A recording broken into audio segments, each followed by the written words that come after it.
I think I just need to be lifted into somewhere nice that isn't this world. Oh dear. Laughing into the void. Hi, it's Charlie Airy, and I'm here today just talking about the audiobooks that I want to listen to. I have an inordinately long list, which I might get through in like forever, but this is more of just a way to intrigue you when it comes to audiobooks.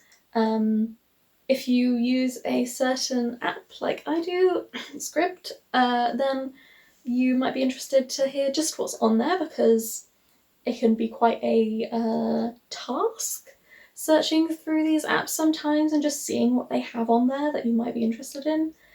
So this is going to be a bit of a whistle-stop tour of just the books that I would like to listen to. This is going to be a TBR for a very long time. I hope that you get something out of it, and let me know if you're interested in more content like this. Let's just jump straight in. The first on my list today is A Portrait of the Artist as Young Man by James Joyce. So I read Ulysses and enjoyed it all way back when. I read it with an audiobook alongside the physical book, and I think that really helped me capture the voices and just figure out what was going on chapter to chapter. So yeah, when I read Ulysses, I had Ulysses, I think I had like the guide next to it, and I had the audiobook, just to make sure I was understanding what was happening, because that is what Ulysses is, and James Joyce is probably laughing at us all from his grave. But yes, I wanted to read A Portrait of the Artist as a Young Man because it's his first novel, I believe, and I just want to read all of his stuff, really. I started reading it and got about halfway through a year or so back and didn't finish it. I would like to. I don't think I just put it down for too long, and then when I picked it up, I didn't understand what was going on. So yeah, I think sitting down and reading out that with this, it's not near enough as difficult to read as Ulysses, but I think sometimes with books like that, you just need to have a little help to push you along. So a few of these books are books I already have in physical copy that I feel like it would be nice just to have an audiobook to listen to as well. The next on my list is Letters to a Young Poet by Rilke, and it's just one of those kind of classic books on writing that I really want to read. He says that he puts a lot of his creative work into his letters, so I'm really curious as to what this might be. It's quite short, so I should definitely get around to it soon, really. Next, we have Orlando by Virginia Woolf. This is again something I own, something I've tried to read, but just for some reason just didn't get into it at the time. Maybe I was just busy, don't know. I really want to read it. Orlando is the story of a character who lives across time and changes gender in this time, so seems almost immortal or has a very, very long life, and so sees different ages but also changes gender in the middle. And I think it was inspired by Woolf's lesbian lover, whose name I have forgotten. Yes, I need to read this really bad, and I just haven't for some reason. So the next book is The Black Tulip by Alexandra Dumas, and I'm really curious about this book. It's a classic, it's written by a black author, and it is about Holland and the sort of tulip mania that they had going on a few hundred years ago, where tulips had an incredible value. The black tulip being quite notorious for being incredibly valuable. This book is about that, about obsession. It was recommended by The Artisan Geek as one of her like black classics, and I'm really curious about this book because I'd love to read more and just know more about this world of tulips. When we have periods of history when things like that have so much value, things we find commonplace now, I think that's really interesting. Next is A Citizen by Claudia Rankine, and it's obviously pretty well known. It's about race. I think it's written quite creatively, and I'm just here for it. I feel like I should have read this a little while back, and it's very short, so yes, I should get on that. Next is A Vindication of the Rights of Women by Mary Wollstonecraft. I think I studied this, but I'm not sure if I read it, if that makes sense. If you've ever studied like literature, you probably know what that means. Like, I haven't actually sat down and read it, but I've picked out quotes and all sorts of stuff. So yes, I need to sit down and just give this the time of day. Yeah, simple as. Next is The Hero with a Thousand Faces by Joseph Campbell. Joseph Campbell basically looked into great myths throughout history and sort of came up with this idea of plot, standardized plot of the hero's journey. And then this guy working in Hollywood in the, I'm gonna say 70s, Christopher Booker, read this book and thought it just really summed up story and good storytelling really well, and he wanted to make a practical way for Hollywood to take this and use it.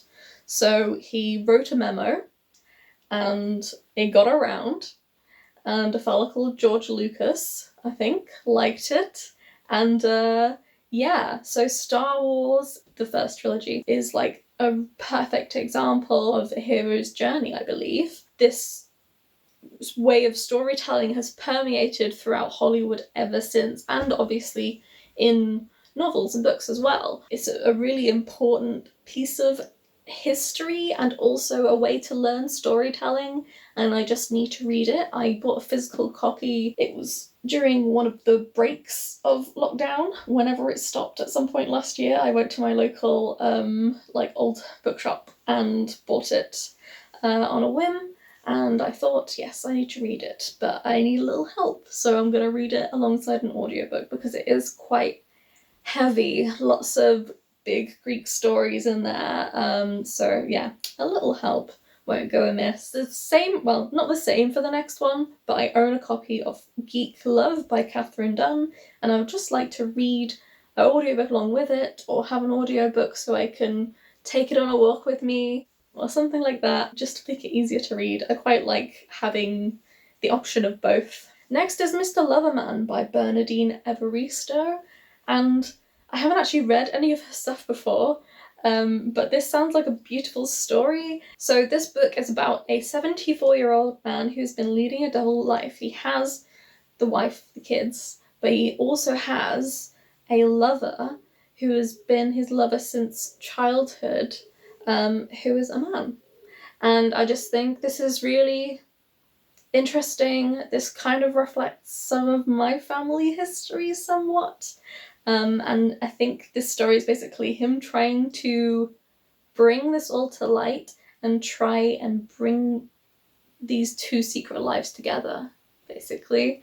And I'm just so here for that. I'm so goddamn here for that. I think older queer people need their stories told as well. I can't wait to read this, basically. Next is Call Me By My Name by Andre Achiman, I'm gonna say. I don't know if that's right.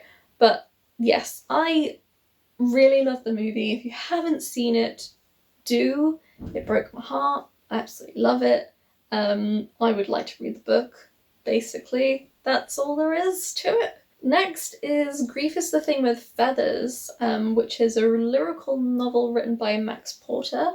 I own it, and I have partially read it. So I feel like some of these books that I come across and I've partially read them, I just want to have like an audio copy to go with a physical one, because I need some way to get through them and just make sure I read them, because I did enjoy it, I just didn't get to the end for some reason. The next is The Duke and I by Julia Quinn. So needs no introduction, it's Bridgerton.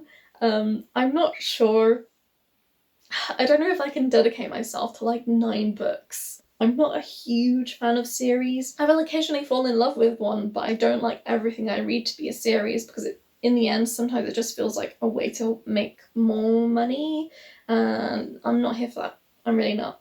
So yeah, maybe I will take the dive. I don't know. I'm a bit hesitant. Next is Gender Trouble by Judith Butler.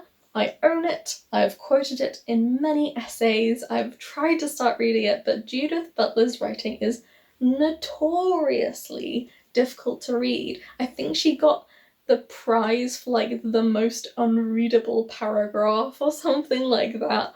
Like, it is literally that dense, but I do want to read her. I have read some articles of hers as well recently on things like J.K. Rowling, and yes, I am here for Judith Butler. Yes, I just need to read it. I just need to read this book, but it's gonna be a long one. It's gonna be a long one. Next is Quicksand by Nella Larson. I absolutely adored Passing, and I need more Nella Larson in my life. Quicksand is her debut novel. It's not directly autofiction, but it does kind of reflect her life. Growing up, trying to find herself. She's part Danish, and has a West Indian black father who left them as a kid, so she grew up around a white family and obviously felt kind of displaced from them, but she also wanted to get in touch with her Danish roots. So I think it's this sort of discovering oneself kind of novel. Yeah, I just need to read more of her writing. That is it. That's all I need. Next we have Anne Frank, The Diary of a Young Girl. I've never read it. So yeah, if I haven't read it, maybe I should read it. There we go. That's it, that's all there is. Next we have Poppy War by R.F. Kuang, and it's a fantasy novel which is kind of a lightly veiled history of 20th century China, obviously about some of the opium industry and things like that, but also fantasy. So I'm interested. I've heard some very good reviews on BookTube from people that love fantasy, and I think I'd quite like to dive into it. I think it is, again, a series, as fantasy novels usually are. So again, it's kind of a time investment. So I'll definitely have to think about it. Maybe look at a couple more reviews before I jump in. Next is Her Body and Other Parties by Carmen Maria Machado. I loved In the Dream House, so I want to read this. This is her debut. It's magical realist short stories, which I'm here for. Not a huge short story reader. I find it often quite slow to get through when I read short stories because I like time to digest. So I have to like digest after like each chapter basically in a book. Yeah, so I will see what I think of this, but I definitely want to read more Carmen Maria Machado, and yes, I'm here for magical realism as well. I love a bit of magical realism. Next, we have The Bell Jar by Sylvia Plath, which I have not read. I should have read it. There's all these shoulda, woulda, couldas. Like, we shouldn't necessarily feel like that about books, but I do want to read more Sylvia Plath. I've pretty much only read her poetry, and I want to read this, and yes, I need more Sylvia Plath. That would be very nice. Thank you very much. That is all. Next is Say Nothing by Patrick Radden Keefe, and it is basically the Troubles. It is the Irish Troubles. I think it's quite comprehensive in its history of it, and it's something that you don't get taught in schools here in the UK, and I think it's something that we need to know about because sometimes it just comes up in the news and you're just like, okay, like, you don't know the details, you don't know the intricacies of it, and yes, I need to know more. I need to know more about it. Apparently it's a bit of a whopper. It's 14 hours long to listen to, but I think it'll be worth it. I need to take the time, just sit down and read that, definitely. The next one is a little bit different for me. It's called How to Be Alone, If You Want to and Even If You Don't by Lane Moore. So Lane Moore used to be the sex and relationships editor for Cosmopolitan and is now writing a book on how to be alone, which I think is really interesting and also quite apt, I think, for maybe this past year. And also just, yeah, I think it's just the right time for me to read a book like this at a point in my life where I'm trying to stake my independence and really sort of explore who I am as an adult person. I think this might be a good book to read for me. Maybe a bit heavy. I think there was a point earlier in this year that I was like, I don't want to read that right now.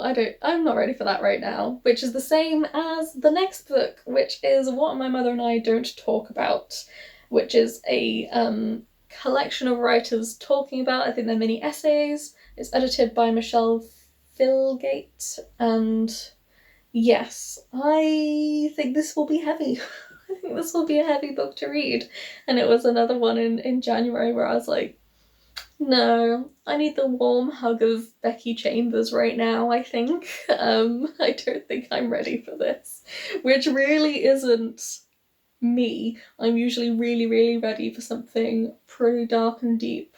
But yeah, I think this lockdown has been pretty heavy. I think it's been harder than the last few. I think we're just a bit done with it now. But yeah. Anyway, something that I should probably read soon is The House in the Cerulean Sea by T.J. Klune, and this book sounds like a warm hug. Like, it really does. I think basically there's someone who's a caseworker for magical children, meets with this guy. So it sounds like queer male love story, but also working with these magical children, which, yes, sounds lovely. I want to read this as soon as possible because I think I just need to be lifted into somewhere nice that isn't this world. Oh dear. Laughing into the void, we are. Laughing into the void. So next we have Before I Was a Critic, I Was a Human Being by Amy Fung. And this is one of those books where just the title gets you, really. I'm interested in these essays. She's a national art critic, and I'm curious to hear what she says. Really? Not much to say. She's like Canadian. It's a debut. Sounds cool. It's got a nice title. That's pretty much it. That's like, just give me a good title and I'm in. So next we have Freshwater by Akwaeke Emezi. I just want to read more Akwaeke Emezi. I don't even need to know what it's about really for me to be interested because I want to read her work. More of it, please. Next is Flesh by Mary Jean Chan, and this is just a poetry collection that I've been interested in reading for a while but just haven't had the chance to pick up. I've heard her talk on it. She's queer, Asian, a fencer as well, hence the term flesh, which is a term used in fencing, but obviously it's also a double entendre for flesh.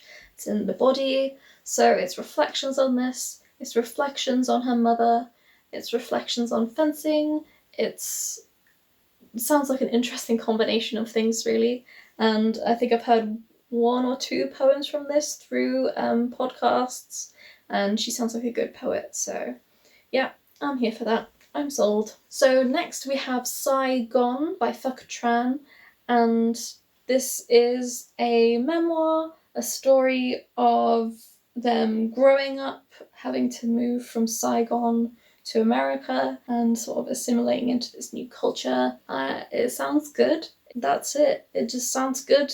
It just sounds like it's about words and books and growing up in a different way than I've experienced. So yeah, I do want to read more memoirs as well. So anything sort of creative non-fiction memoir, I'm here for it. This next one is The Art of Nonviolent Communication by Mika Salaberios. I'm gonna go with that. It's kind of what it says on the tin. It's how to communicate less violently, how to get across our ideas in possibly stressful situations. I'm all about self-improvement.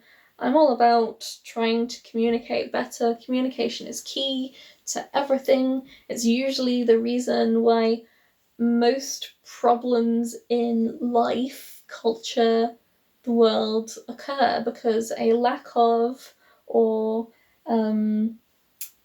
sort of the wrong kind of communication. So I want to hear the experts talk on this.